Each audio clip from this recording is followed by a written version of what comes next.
مجھے بتایا جائے. ماں کہتی ہے بیٹے ذرا بہو کو سمجھا ایک روٹی گرم دے دیا کرے. تو کہتا اچھا کہہ کے دیکھوں گا. یہ لہجے ہوتے ہیں, کہہ کے دیکھوں گا. بھائی ماں نے تجھ سے کچھ مانگا ہے, ماں نے تم ایک چپاتی کے لیے کہتے ہو کہہ کے دیکھوں گا. اور جب جا کے کہتا تو ڈرتے ڈرتے کہتا سنو جی, سنو جی. تہذیب دیکھیں بیوی کے قدموں میں کھڑے ہو کے کہہ رہے سنو جی. بدتمیز بولنے کو نہیں کہہ رہا ہوں میں کہہ رہا ہوں جس ادب سے تو بیوی کو آواز دیتا ہے نا, کبھی اسی ادب سے ماں کو بھی آواز دے لیا کر, ہے نا بھائی. میں ایک بات کہتا ہوں, ہم اپنے مقدر پہ ناز کرتے ہیں کہ رب نے ہمیں سنی بریلوی بنایا ہے.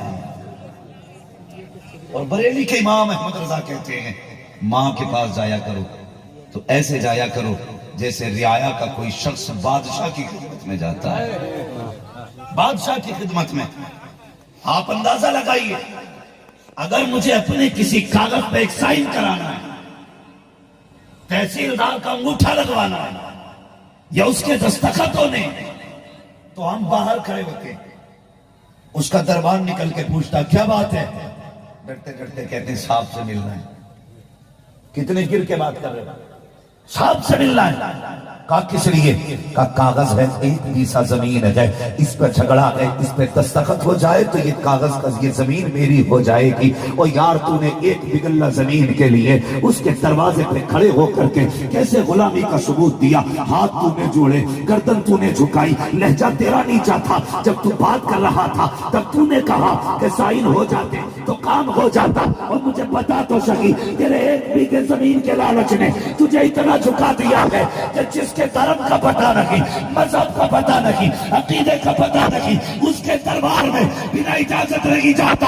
اور مجھے بتا تو سکی اگر اس کا سائن تجھے زمین دلا سکتا ہے تو ماں کی مسکراہٹ تجھے جنت دلا سکتی ہے.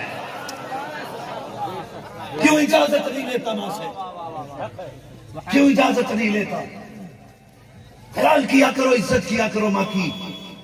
ماں کہتی ہے بیٹے بیوی سے کہتے ایک چپاتی مل جائے, کہتا میری ماں کو چپاتی دے دیا کرو. تو بیوی کیا کہتی ہے, انہوں نے جوانی میں بڑی گرم روٹیاں کھائی ہیں, جو یہ بڑھاپے میں گرم روٹیاں مانگیں گے. اور بغیر زبان کو تالا لگا, تیری اوقات کیا کہ جو تجھے اس ماں کے بارے میں بول رہی ہے, تجھے ہوش رہی ہے. یہ جو 22 سال کا ملا ہے تیرے باپ نے پال کے نہیں دیا ہے, اسی بوڑھی ماں نے پال کے دیا ہے. یہ جو 18 سال کی کمائی تیرے حوالے کر دی ہے, یہ تیرے باپ کی بوئی ہوئی کھیتی نہیں تھی, یہ اسی ماں کی بوئی ہوئی کھیتی ہے. ان کی محنت سے سینچا ہوا درخت ہے جو تیری گود میں ڈال دیا گیا. اور تجھے غیرت کیوں نہیں آتی, تو ان کی زبان درازی کرتی ہے ان کے آگے. خدا کی قسم, اور نوجوان تجھ سے بھی گزارش ہے, ماں کی عزت ماں کی طرح کیا کرو. تم نہیں جانتے ہو, پوچھو ان لوگوں سے جب تمہاری پیدائش کا وقت آیا ماں نے درد کے جھٹکے محسوس کیے. تجھے کیا لگتا ہے اگر تیرے پیر میں کانٹا لگے تڑپ جاتا کہ پیر پکڑ کے بیٹھ جاتا ہے؟ اگر ذرا سا انگوٹھے میں درد ہو جائے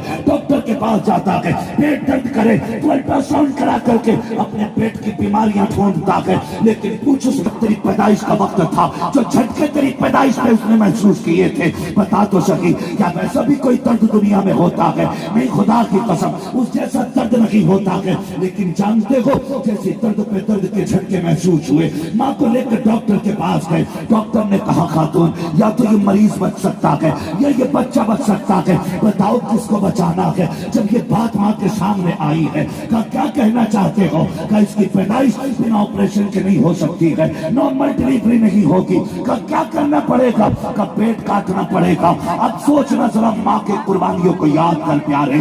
ماں نے کہا ٹھیک ہے جو چاہو کرو. ایک کاغذ لا کے ماں کے آگے پیش کیا گیا, کہا اس پہ انگوٹھا لگا دو. ماں تو ان پڑھ کی ساتھی تھی, زندگی میں کچھ نہیں پڑھ پائی. جیسی کاغذ لا کے دیا گیا, ماں نے کہا کیا لکھا ہے؟ کہا اس میں لکھا ہے اگر آپریشن کے بیچ میں تیرا انتقال ہو جاتا ہے ذمہ داری ہماری نہیں ہے. ماں کی آنکھ میں آنسو نہیں آئے. اس بات کو سننے کے بعد ماں کے خاندان والے بھی روئے, گھر والے بھی روئے, لیکن ماں نہیں روئی ہے. اس لیے اسے موت کی فکر نہیں, اسے بچے کی زندگی کی خوشی تھی. وہ تو یہ چاہتی تھی میں رکھوں نہ رکھوں میری اولاد رہ جائے. اور خدا کی قسم کتنی ماں نے اولاد کے لیے پیٹ کٹوا دیے ہیں. اب اولاد کی ذمہ داری ہے. ماں باپ کے لیے اگر ضرورت پڑے تو بیٹے ہنستے ہنستے کلوں کی قربانیاں دے لیں.